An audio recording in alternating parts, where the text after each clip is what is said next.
If you listen to the classical economists we talked about a few episodes ago, you know, the Adam Smiths and the David Ricardos, the secret to global wealth is simple.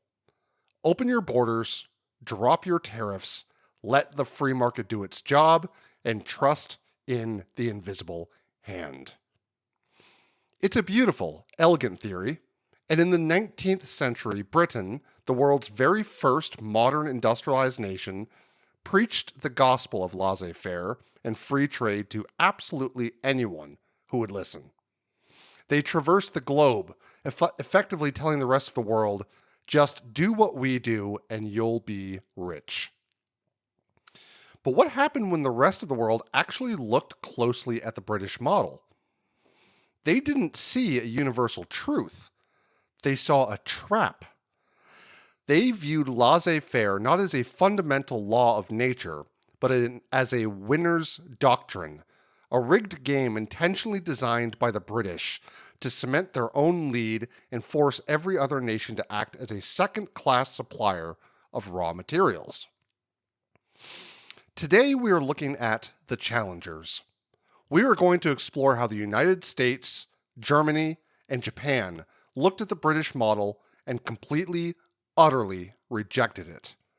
We are going to dive deep into how these upstarts built their own national systems of state-led protectionist development.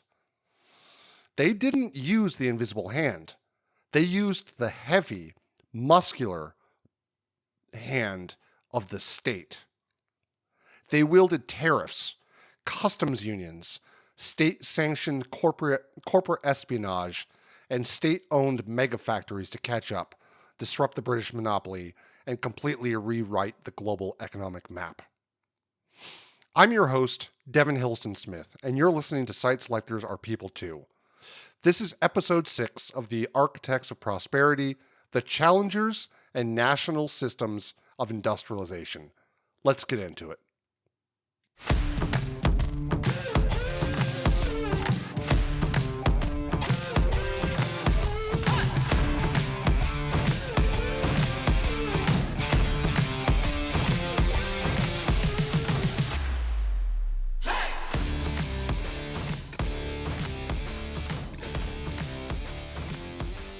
Welcome back, everyone. So before we dive into the protectionist trade wars, the intellectual rebellions, and the state-led leaps of the 19th century, a quick word from today's sponsor, Hyphen Strategies. In the world of economic development, we hear a lot of talk about best practices. We go to conferences, we look at the region or the state that is currently dominating the target industry rankings, and we are told to just copy their model, right? We're told to cut the same taxes they cut, pass the same zoning laws they pass, and run the same marketing campaigns. But as our historical challengers are about to show us, blindly copying the incumbent's playbook doesn't make you the market leader. It just makes you a customer in a system designed for someone else. To truly build wealth, you need a customized system that leverages your unique local assets. You need your own blueprint. That's where Hyphen Strategies comes in.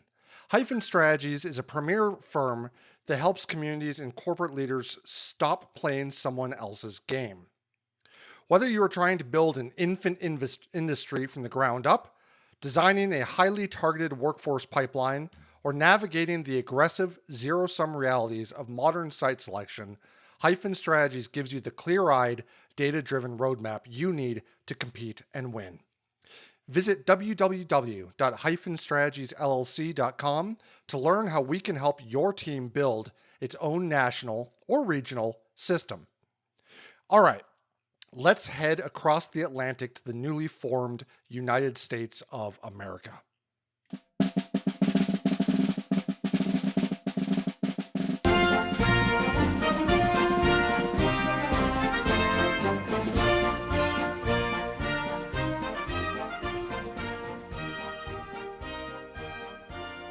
It's 1791. The United States has just miraculously won its political independence from the British Empire. We beat the greatest military superpower on Earth. But economically, Economically, the United States is getting absolutely crushed. We need to paint a picture of just how vulnerable the early American economy was. Today, we think of the US as this inevitable industrial juggernaut. But in the 1780s and 90s, the US was, quite frankly, an agrarian backwater. It was essentially a massive, fragmented farm that relied on Britain for almost all of its manufactured goods.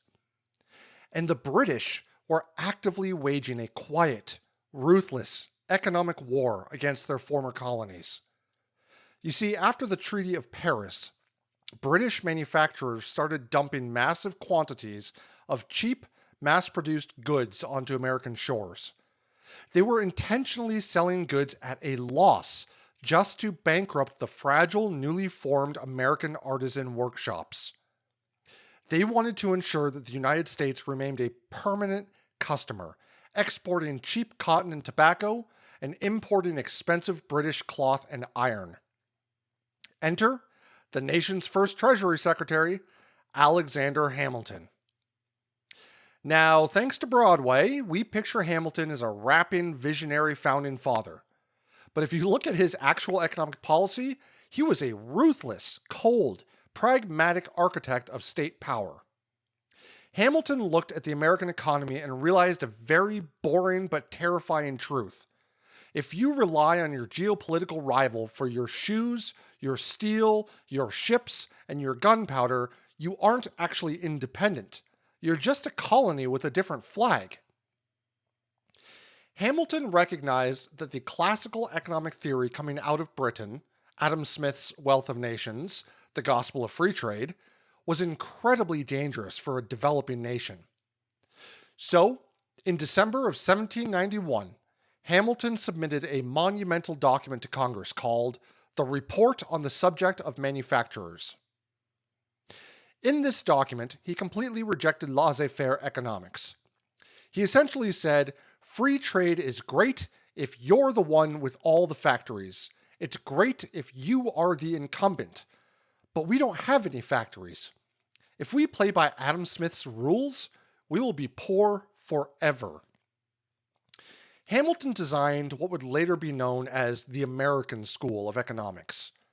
It was a strategy of intense economic nationalism, and his playbook relied on some highly specific, deeply interventionist policies that would make a modern free market purist's head spin. First, he pioneered the concept of infant industry protection. Hamilton argued that American manufacturing was like a baby. British manufacturing, on the other hand, was a fully grown heavyweight champion. British factories, you see, had a 50-year head start. They had massive economies of scale, established supply chains, and deep capital markets. If you throw the American infant into the ring with a British heavyweight under the rules of free trade, the infant is going to get slaughtered. Hamilton argued the state must intervene. It must use tariffs to artificially protect these domestic infant industries from foreign competition until they could grow up, achieve economies of scale, and actually stand on their own 2 feet.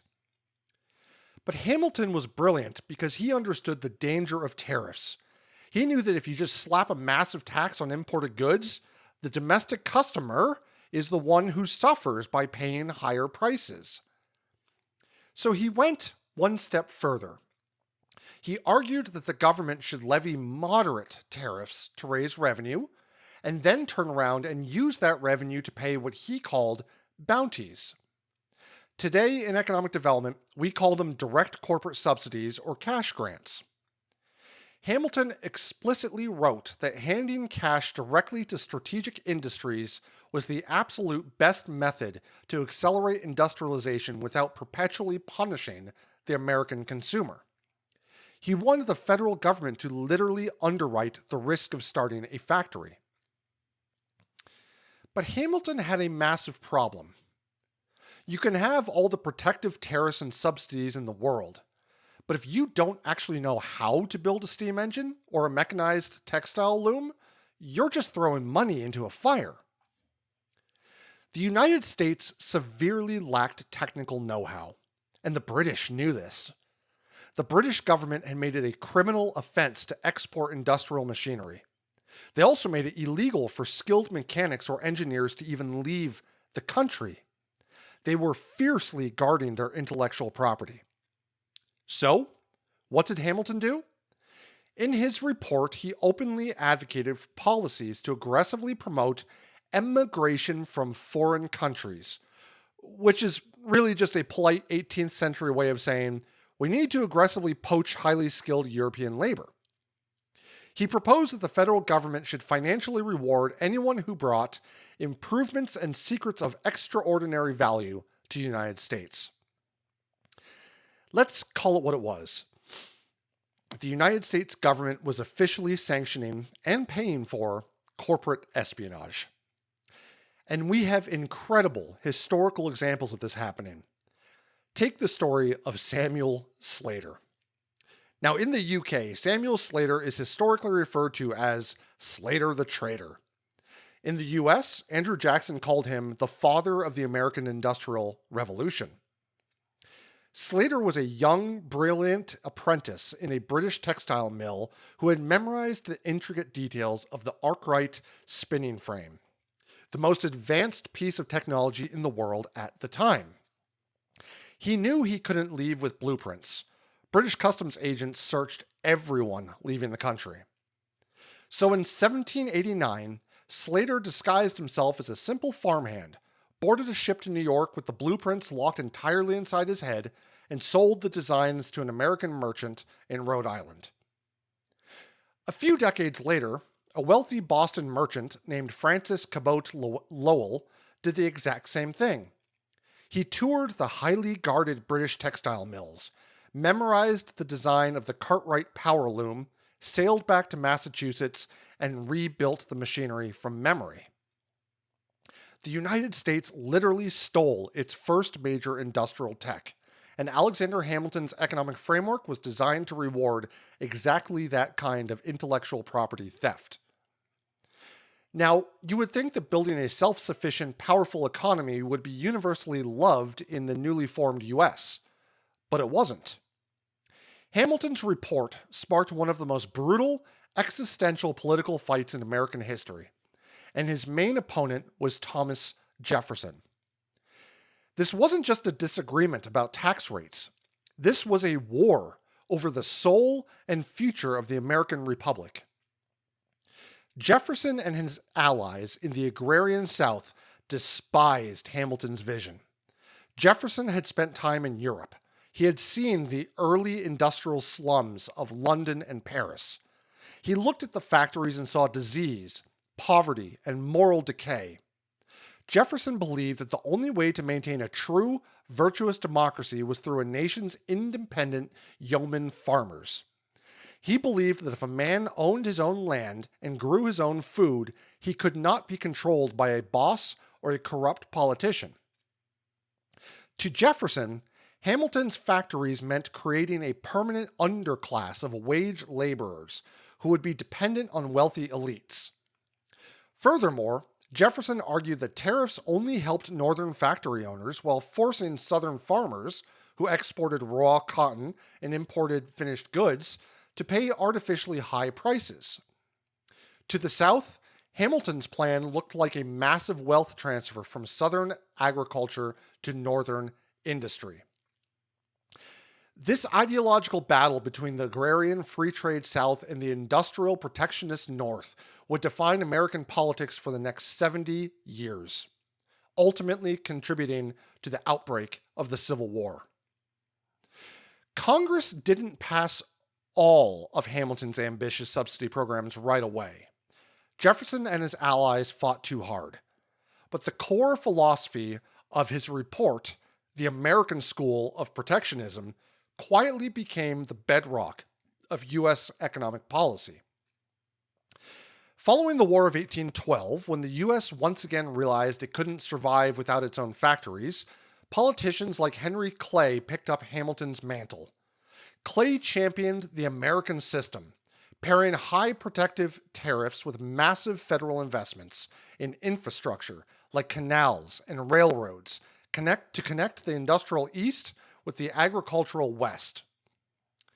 By the late 19th century, during the Gilded Age, the United States was operating behind some of the highest tariff walls in the world. And the result? The United States didn't become an economic superpower by embracing British free trade. It didn't win by letting the invisible hand do whatever it wanted.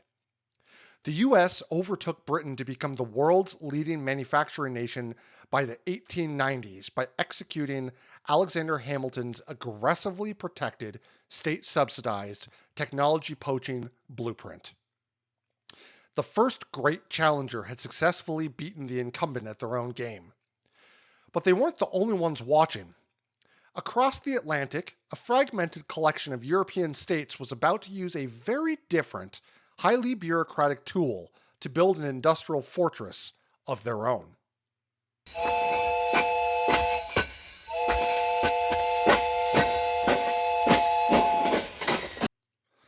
While the United States was busy building a wall of protective tariffs across the Atlantic, a parallel intellectual and economic revolution was brewing in Europe. But to understand what happened in Europe, we first have to understand the map. In the early 19th century, following the Napoleonic Wars, Germany did not exist as a country. It was a fragmented, disorganized, chaotic mess of 39 independent states, kingdoms, principalities, and free cities, loosely bound together in the German Confederation. And from an economic development standpoint, this fragmentation was an absolute, unmitigated nightmare. If you were a British factory owner in 1820, you had a massive, unified domestic market. You could put your textiles on a train in Manchester, send it to London, and sell it without ever paying an internal tax or dealing with a border guard. But in Germany, imagine being a merchant trying to ship a load of timber or coal down the Rhine River. Every few miles you hit a border. Every border meant a toll station. Every toll station meant stopping your barge, unloading your cargo for inspection, paying a tariff in a completely different currency, and weighing your goods using a completely different system of weights and measures.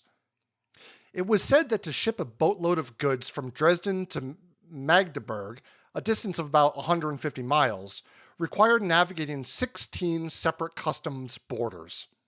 It was literally cheaper and faster to ship goods from London to Boston across the Atlantic Ocean than it was to move goods across the German states.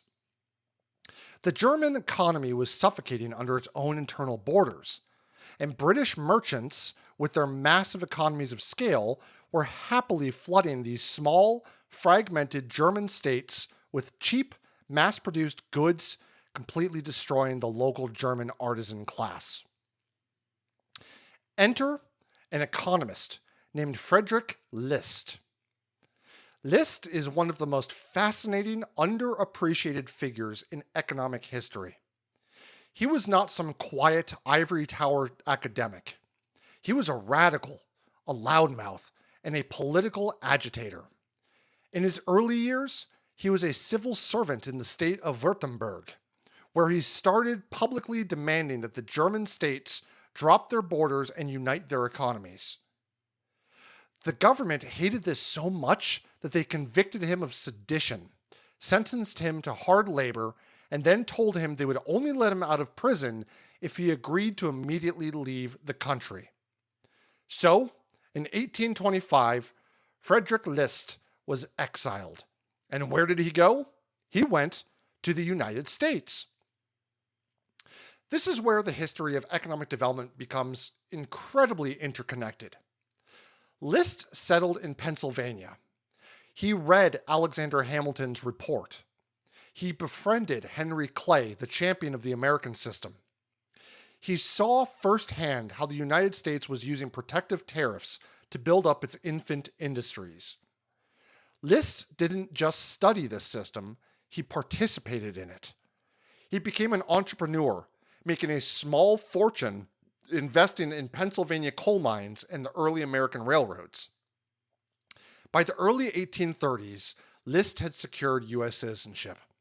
In a brilliant twist of irony, the US government appointed this German political exile as the American consul to the German city of Leipzig.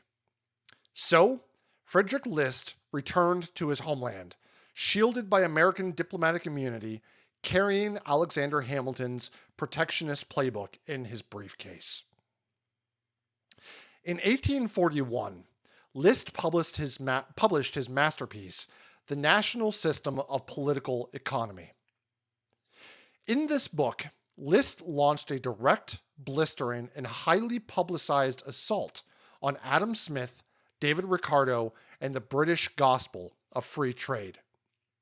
List argued that Adam Smith's theory was cosmopolitan, meaning it assumed a perfect, peaceful world where all nations were equal. But List argued we don't live in a cosmopolitan world. We live in a world of competing nation states. He stated that free trade is a wonderful concept, but only if the two nations trading are at a nearly equal position of industrial development. If a nation had fallen behind, like the fragmented agrarian German states had, embracing free trade is an economic death sentence. List actually coined a famous metaphor that economists still use today. He accused the British of hypocritically kicking away the ladder. He pointed out that Britain had used centuries of strict state protectionism, tariffs, and navigation acts to build their industrial supremacy. But once they reached the top of the industrial ladder, they kicked the ladder away, preaching free trade to ensure that no other nation could climb up behind them. List argued that a developing nation must use judicious protective legislation as an external wall of tariffs to nurture its infant industries and strengthen its own individual powers before it is ready to step into the brutal global arena. But again, a theory is just words on a page without a mechanism to enforce it. The German states couldn't just pass a unified tariff because they weren't a unified country. List's theory, brought to life by one of the most incredibly boring sounding yet earth-shattering institutions in European history, the Zollverein. The Zollverein translates simply to the Customs Union. Formally launched in 1834, it was spearheaded by the military and bureaucratic powerhouse of Prussia. Prussia looked at the fragmented map of Germany and realized they could achieve economic dominance not through military conquest, but through bureaucratic alignment. The Customs Union executed a brilliant, world-changing two-step maneuver. Step 1. It abolished all internal tariffs between the participating member states. They systematically eliminated over 1,800 of those localized customs barriers that had paralyzed the German economy. They standardized the weights and measures. They fixed the exchange rates between the different local currencies. Suddenly, the Rhine River was open for business. A merchant could travel from Munich to Berlin without stopping once for a customs check. Munich, Berlin. There we go. Sorry, folks. Step 2. Once the internal borders were smashed, the Customs Union threw up a single, uniform external tariff against all outsiders. They built a fortress wall around the German states and aimed it squarely at the British. The mundane customs sharing agreement completely changed the trajectory of the 19th century. By 1867, the Customs Union had created a massive, unified, and protected domestic market covering 425,000 square kilometers. And this massive domestic market unleashed an absolute tsunami of infrastructure development. Friedrich List had learned in America that an economy needs physical connectivity. Before the Zollverein, you couldn't build a national railroad in Germany because a train track would cross 5 different sovereign borders in 50 miles, making it legally and financially impossible. But with the borders erased by the customs union, the German railway boom exploded. Track mileage doubled, then tripled. And these new railroads connected the coal fields of Silesia with the iron ore of the Ruhr Valley. Protected from cheap British iron by the customs union's external tariff, local German companies began to rapidly scale up. This is the exact environment that incubated the Krupp family dynasty. Krupp Steel, operating in the Ruhr Valley, was able to achieve massive economies of scale because they had a massive, protected domestic market to sell to. The Ruhr Valley became the ultimate 19th century industrial megasite. By unifying the economy first, the Zollverein passed the exact path for the Iron Chancellor, Otto von Bismarck, to achieve the total political unity of the German Empire in 1871. Germany didn't just stumble into industrial dominance. They didn't do it through laissez-faire. They engineered a protected national system to get there. They built a massive regional economic coalition, harmonized the regulations, pooled their consumer base, and protected their physical assets.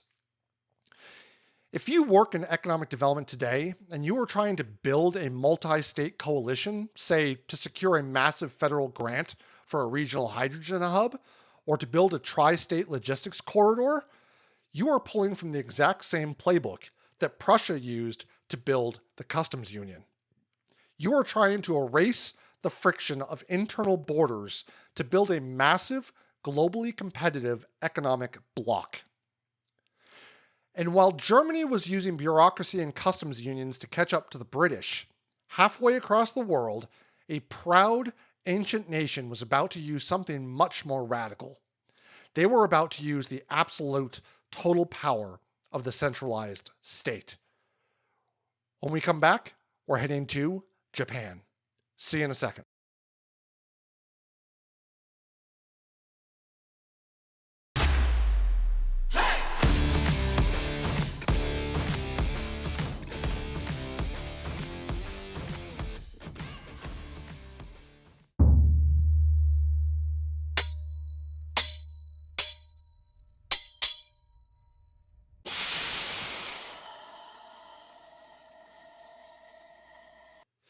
So, we have seen how the United States used Alexander Hamilton's protective tariffs to build an infant manufacturing base.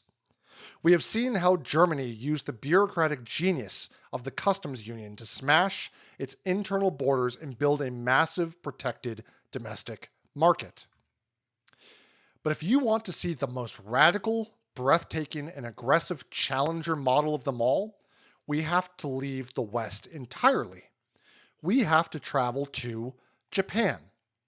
And folks, part of the reason why we're traveling to Japan, besides the fact that it's the most radical, breathtaking, and aggressive challenger model of them all, is because at the beginning of this miniseries, I stated that I felt loath about the fact that we were not exploring economic development in Asian countries. And so I decided to dive a little deeper into this segment. Now in Japan, to understand the sheer magnitude of what they accomplished in the late 19th century, you have to understand where they started. For over 260 years, under the Tokugawa shogunate, Japan had executed a policy known as Sakoku, meaning closed country. They intentionally and strictly isolated themselves from the rest of the world. Under a rigid, tightly controlled feudal system, foreign trade was practically non-existent, and foreigners were legally barred from entering the country under penalty of death. This isolation brought 2.5 centuries of relative peace and cultural flourishing. But economically and technologically, it essentially froze Japan in amber. While Britain was inventing the steam engine, building transcontinental railroads, and forging steel, Japan was still operating an agrarian economy heavily reliant on rice production and manual labor. Then came the shock. In July of 1853, Commodore Matthew Perry of the United States Navy sailed a squadron of heavily armed, coal-blackened steamships directly into Tokyo Bay. The Japanese called them the Black Ships. Perry essentially parked his fleet, pointed his massive modern naval cannons at the capital, and forced Japan to open its borders to American trade at gunpoint. The Japanese leadership looked at the devastating, undeniable firepower of the West, and more importantly, they looked across the water at what was happening to China. China was being absolutely humiliated and carved up by the British in the Opium Wars. The Japanese realized a terrifying existential truth. If they did not industrialize, and I mean immediately, they were going to be colonized, stripped of their sovereignty, and turned into a vassal state for Western empires. This pure, unadulterated existential dread triggered one of the most remarkable political and economic events in human history, the Meiji Restoration of 1868. The Meiji reformers overthrew the shogunate, restored the emperor to power, and unleashed a top-down revolution with a singular, desperate, driving motto: Fukoku Kyohei, which translates to rich country, strong army. They understood that you cannot have a strong military to defend your borders unless you have a rich, industrialized economy to pay for it. The Meiji government looked at the British model of laissez-faire and realized they simply did not have the time to let the invisible hand slowly grow their economy. They were decades behind. So, the Japanese state took absolute control. First, they executed a total social revolution. You cannot build a modern, fluid, capitalist economy on top of a rigid, feudal hierarchy. So in a matter of just a few years, the Meiji government completely abolished the entire centuries-old feudal system. They dissolved the domains of the feudal lords, and, most shockingly, they eliminated the samurai class entirely. Think about how disruptive this is. They took their entire elite military and social class, hundreds of thousands of samurai, and stripped them of their swords, stopped paying their stipends, and essentially told them, go get a job in a bank or a factory. They violently cleared the societal deck to make room for industrialization. But once the deck was cleared, the Japanese government embarked on the ultimate corporate site selection and R&D tour. It was called the Iwakura Mission. In 1871, the Meiji government sent its highest-ranking officials and brightest scholars on a multi-year globe-trotting expedition. They traveled to the United States, Britain, France, and Germany. But they weren't there as tourists. They were aggressively window shopping the world for the best institutional software. They looked at the United States and copied their modern banking and postal systems. They looked at Britain and modeled their new navy and railroad networks after them. They went to Germany and studied their constitution, their military structure, and their protectionist economic theories of our old friend Frederick List. They absorbed the global state of the art, brought it back to Tokyo, and began to build. But here was the primary challenge. Japan had almost no private capital. There were no wealthy Japanese venture capitalists or investment banks ready to build massive factories. The capital markets simply did not exist. So, the Japanese state became the entrepreneur. The government directly built, financed, and operated the nation's first modern industries. We aren't talking about funding a couple of pilot programs or handing out tax abatements to private companies. The state itself was the developer and the operator. The Meiji government used public funds to build 10 massive modern mining operations. They built 3 state-of-the-art shipyards. They built 53 distinct consumer industries, importing the latest Western machinery to manufacture everything from textiles and glass to cement and industrial chemicals. Simultaneously, the state recognized a core truth of economic development that we still preach today. You cannot attract or sustain advanced manufacturing without world-class infrastructure and a skilled workforce. So the state built a highly developed transport and telegraph communications grid from scratch, connecting the new industrial hubs.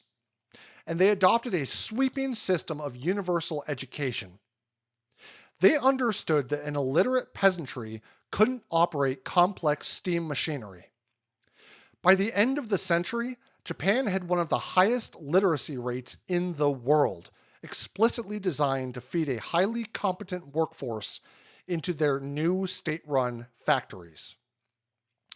But here is the true, lasting genius of the Meiji model. The Japanese government knew it couldn't and shouldn't run these factories forever. Bureaucrats make terrible factory managers over the long term. By the early 1880s, this massive, hyper-aggressive, state-led build-out was severely straining government finances. The state was going broke trying to manage dozens of different supply chains. So in 1880, they passed the Law on the Transfer of State Factories. They executed a massive strategic pivot. The government decided to sell off almost all of these state-built industries to private investors. But they didn't just sell them to anyone. They sold them at absolute fire sale prices to elite, politically connected families and merchant consortiums who had proven their loyalty to the state. This massive wave of strategic privatization birthed the great corporate conglomerates we know today as the zaibatsu. Let's look at a perfect example, Mitsubishi. Most people today know Mitsubishi for cars or electronics, but Mitsubishi started in the 1870s as a shipping company. The Japanese government desperately needed a domestic shipping lane to compete with the British and American fleets that were dominating Asian trade routes. So the state heavily subsidized Mitsubishi. They literally bought foreign steamships using taxpayer money and just handed them over to the founder of Mitsubishi for free. The state nurtured the company, protected it, guaranteed its profit, and then completely handed off the reins to private ownership to let it run. This created an incredibly tight, symbiotic relationship between the Japanese government and the private sector. The government set the national industrial strategy, and the zaibatsu executed it. It was the ultimate, highly managed, public-private partnership. The Meiji model was an entirely unique, state-led blueprint for economic development. The state acted first as the visionary entrepreneur, taking on all the early risk to build the physical foundation of the economy, and then pivoted to act as the investment banker, selling off the stabilized assets to create a fiercely loyal, incredibly powerful private sector. The model was wildly, historically successful. You see, within a single generation, Japan went from an isolated, sword-wielding feudal system to a modern, industrialized empire capable of defeating a Western power in the Russo-Japanese War of 1905. And more importantly for our story, the Meiji Restoration created the exact playbook for the 20th century miracle economies of East Asia. Decades later, nations like Taiwan, Singapore, and specifically South Korea under Park Chung-hee would look back at Japan's model. They realized they didn't need to listen to the IMF or the World Bank preaching free trade. They just needed to copy the Meiji playbook, use the state to direct capital, protect infant industries, heavily invest in public education, and foster massive state-aligned conglomerates like the Korean chaebols such as Samsung and Hyundai. Japan proved that a nation could rewrite its destiny, not by submitting to the free market, but by commanding it. So folks, for those of you that are not interested in continuing to the nerd section, I'm going to leave you here. We'll go to a short break where you can bail out. And for the rest of you nerds who want to continue, we are going to get into, the macroeconomic theory of why this history absolutely matters to how we practice economic development today. So for those of you that are leaving us, thanks as always for listening. For those of you that are coming back, we'll talk to you in a minute.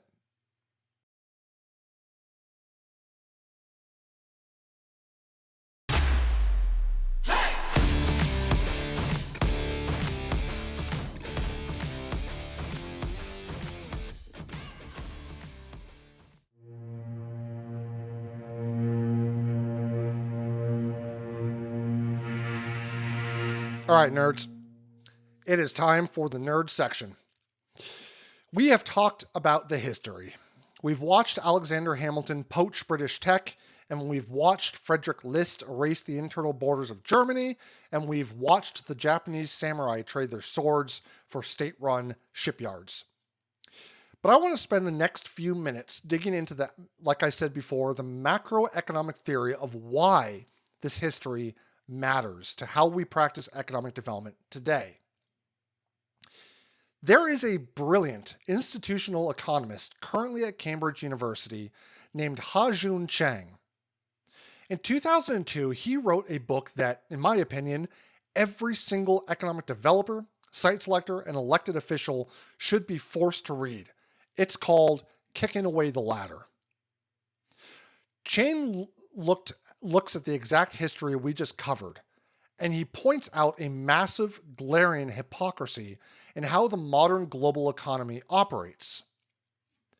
Today, international institutions like the International Monetary Fund, the IMF, the World Bank, the World Trade Organization, constantly preach the gospel of free trade and deregulation to developing nations. They go to countries in the global south, in the sub-Saharan Africa or Latin America, and they say, if you want to be rich like the West, you have to open your markets. You have to remove your tariffs. You have to stop subsidizing your local industries. You must embrace strict laissez-faire capitalism and just integrate into the global free market. They're pushing the exact same playbook that the British pushed in the 19th century. But Ha-Joon Chang's research proves that almost none of the world's rich countries got rich by using free trade. They got rich by using the exact protectionist, state-led national systems that we just spent this entire episode discussing. Let's look at the results. The United States, the supposed champion of modern free market capitalism, has some of the highest industrial tariffs in the entire world since the end of the Civil War, all the way until the end of World War II. We hid our domestic industries behind massive protectionist walls for over a century. Germany hid behind the Zollverein. Japan used the centralized state to literally build the economy from scratch. Even Britain, the nation that birthed Adam Smith and the concept of free trade, was a massive hypocrite. Before Britain dominated the global textile market, India was the world's leading producer of cotton textiles. So what did the British do in the early 1700s? Did they compete fairly in the free market? Absolutely not. They passed the Calico Acts, which legally banned the import of superior Indian cotton into Britain. They used extreme state protectionism for over a century to incubate their own textile mills. And they only started preaching free trade in the 1840s after they had achieved massive technological superiority and knew they could crush any foreign competitor. Chang argues that rich countries are effectively kicking away the ladder that they used to climb to the top. Once a country achieves economic dominance using protectionism, tariffs, and state intervention, it suddenly flips the script. It rewrites the rules. It starts preaching free trade because free trade always benefits the incumbent. Free trade allows the incumbent's highly efficient, fully scaled, heavily capitalized corporations to flood the markets of developing nations and wipe out their infant industries before they ever have a chance to grow. This is the crux of the winner's doctrine. If you are the market leader, you want the rules of the game to be laissez-faire because you will win every head-to-head matchup. But if you are the challenger, you need a national system. You need the state to intervene, to tilt the scales, to protect your fragile, developing assets until you are strong enough to compete. And folks, this isn't just an academic theory for developing nations in the global south. We are seeing this play out in real time, right now, today, in the United States. For the last 40 years, the US fully embraced the neoliberal free market consensus. We offshored our manufacturing, we dropped our tariffs, we allowed our supply chains to stretch across the globe, and we trusted the invisible hand. But suddenly, we looked across the Pacific and realized that China wasn't playing by Adam Smith's rules. China was executing a hypercharged, state-led national system of its own. They were heavily subsidizing their industries, restricting market access, and orchestrating the largest state-led economic leap in human history. Faced with a peer competitor that actually used the state to build its economy, the United States panicked. And what has the US done in response over the last few years? We are picking Alexander Hamilton's old playbook right back up. Look at the CHIPS and Science Act. Look at the Inflation Reduction Act. These are massive, multi-billion-dollar packages of direct government subsidies, targeted tax credits, and domestic content requirements, explicitly designed to protect and rebuild domestic infant industries in semiconductors, electric vehicles, and green energy. The US government is actively, heavily interfering in the free market to rebuild our manufacturing base and secure our supply chains. The end of pristine, uninterrupted globalization is over. We are returning to the American school. When we look back at the 19th century evolution of economic development, the narrative taught in Western textbooks is usually dominated by British free trade. But the reality is a story of profound divergence. The challengers created an entirely new model of catch-up development that was the exact antithesis of laissez-faire. If you are an economic developer, a site selector, or a state policymaker today, you are not just a practitioner of the free market. You are still actively, daily, navigating these exact challenger models. Think about your daily work. Every time you argue that your state legislature needs to provide a massive 15-year tax abatement, a forgivable loan, or a direct cash grant to land a new advanced battery plant, you are using Alexander Hamilton's playbook. You are arguing for state-subsidized infant industry protection. Every time your region forms a massive multi-state economic coalition to pool infrastructure resources, align workforce regulations, and build a unified supply chain corridor, you are building a modern sovereign. You are trying to erase internal friction to build scale.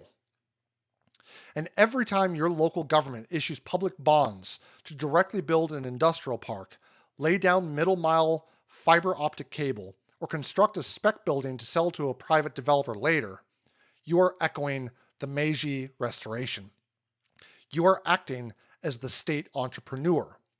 You are taking the initial capital risk to set the table for the private sector. The architects of prosperity didn't just write academic theories. They built the heavy, bureaucratic machinery of statescraft that we still use to move capital today. They proved that the global economy isn't shaped by an invisible hand, but by the very visible, very intentional actions of the state. I'm Devin Hillsdon-Smith.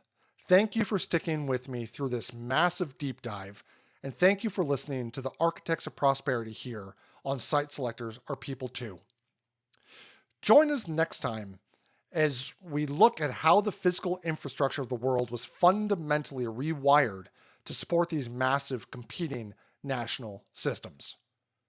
And remember, no matter which national system you are trying to build, site selectors are people too. See ya. Just a heads up, views expressed in this podcast are solely my own and are not attributable to any employers, whether past or present. Thank you.